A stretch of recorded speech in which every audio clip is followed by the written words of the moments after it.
जय हिंद साथियों, आपका अपने YouTube चैनल में हार्दिक स्वागत है। अध्यापक साथियों, आज हम CM राज डिजिटल प्रशिक्षण अंतर्गत मिशन अंकुर कोर्स श्रृंखला कोर्स 3 प्राथमिक कक्षाओं में साक्षरता और भाषा शिक्षण की अंतिम प्रश्नोत्तरी को हल करेंगे और जानेंगे कि इस प्रश्नोत्तरी में कौन कौन से प्रश्न पूछे गए हैं और उनके सही उत्तर क्या हैं। अध्यापक साथियों, आगे बढ़ने से पहले आपको इस कोर्स को ठीक से विषय पर जाकर पूरा कर लेना है। इसके बाद ही इस प्रश्नोत्तरी को हल करना है। अध्यापक साथियों, निवेदन है, यदि अभी तक आपने हमारे चैनल जॉयफुल स्टडी को सब्सक्राइब नहीं किया है तो आप हमारे चैनल जॉयफुल स्टडी को सब्सक्राइब कर लें ताकि आगे आने वाले प्रशिक्षण की प्रश्नोत्तरी आपको समय से प्राप्त हो सके। तो आइए साथियों, देखते हैं इस प्रश्नोत्तरी का पोस्ट टेस्ट अर्थात अंतिम प्रश्नोत्तरी और उसके उत्तर।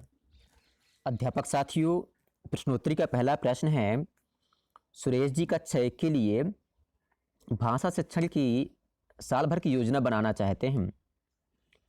आप उन्हें इनमें से सबसे पहले क्या सुनिश्चित करने की सलाह देंगे? पहला ऑप्शन है कक्षा 1 के लिए सीखने के प्रतिफल पढ़ें।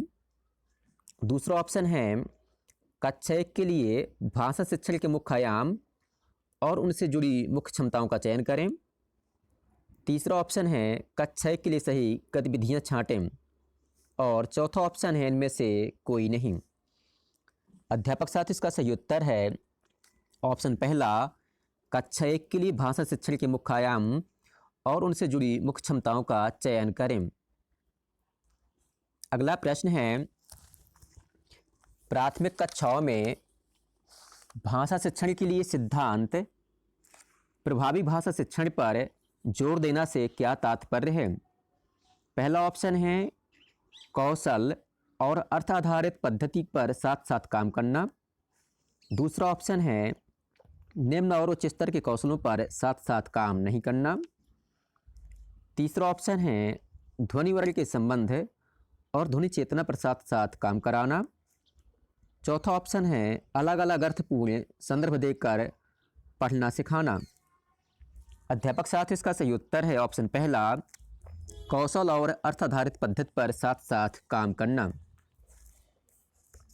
अगला प्रश्न है, एक शिक्षिका के अनुसार प्राथमिक कक्षाओं में सुनने बोलने के कौशल का विकास करना उतना जरूरी नहीं है जितना लिखने और पढ़ने का।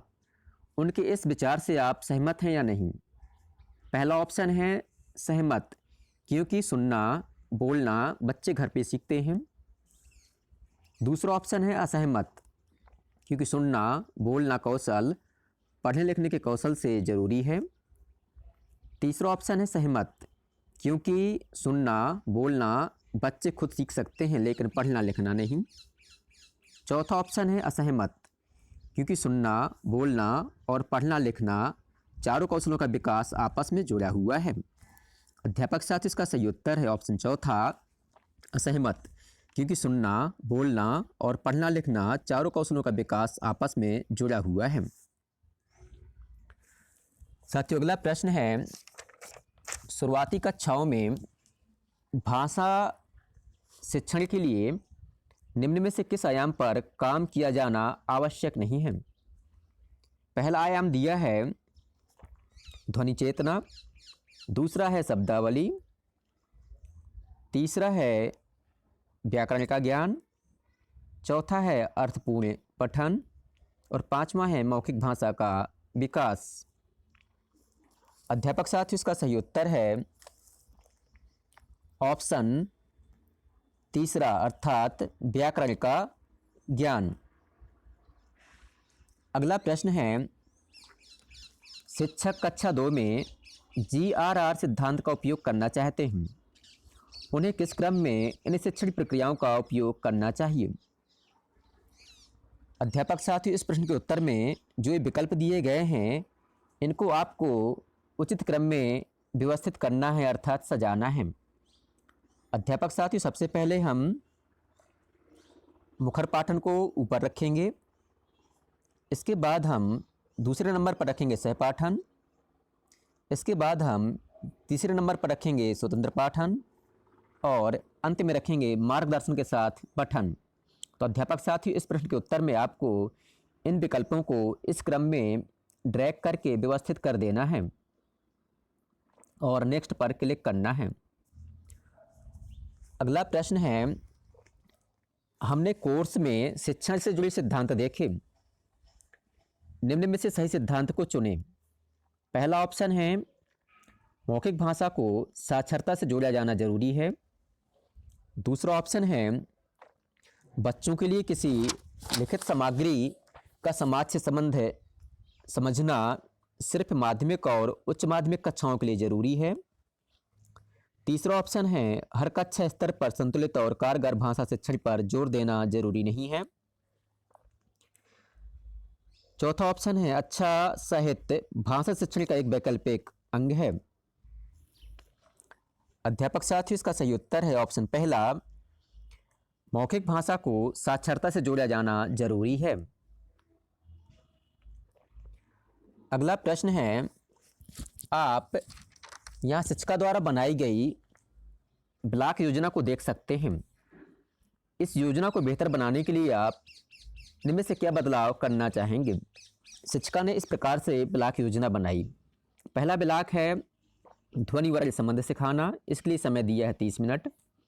दूसरा ब्लॉक है अक्षर जोड़कर शब्द बनाना सिखाना, इसके लिए समय दिया है 30 मिनट। अगला ब्लॉक है डिकोडिंग से जुड़ी गतिविधियां करना, इसके लिए समय दिया है 30 मिनट। अध्यापक साथियों इस प्रश्न के उत्तर में 4 ऑप्शन दिए गए हैं।